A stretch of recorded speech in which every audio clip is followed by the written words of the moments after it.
The United Nations has confirmed it will investigate the use of chemical weapons at 7 locations in Syria, with the goal of determining who was responsible for the attacks.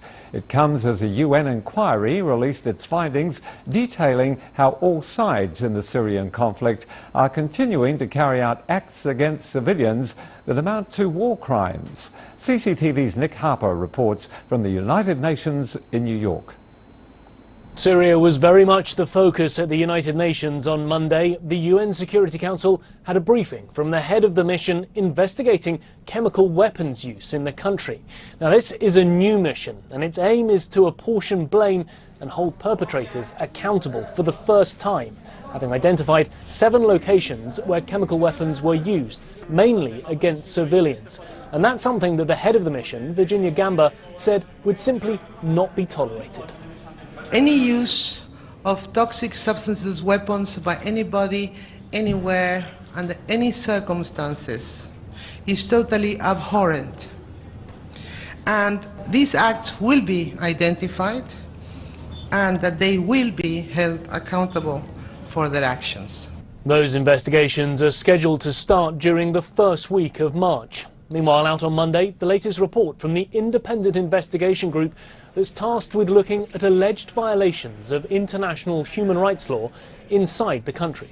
Now, they've concluded that the widespread killing of civilians continues, with all sides carrying out indiscriminate attacks against the civilian population.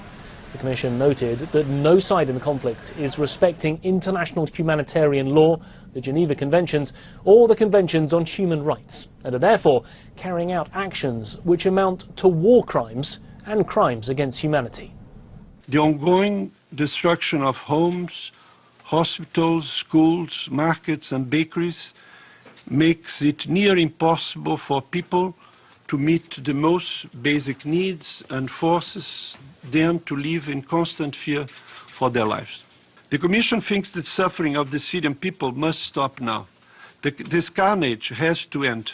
Asked about Russia's involvement in the conflict and allegations that Russian airstrikes have killed civilians, Pinheiro simply said, without mentioning Russia by name, the situation has become more intense with the involvement of external actors. Of course, all of this comes as Russia and the US agreed a new ceasefire plan in Syria that's due to begin on Saturday. However, the last deadline came and went, and there's already some skepticism about whether this new date will actually hold. Nick Harper, CCTV, New York.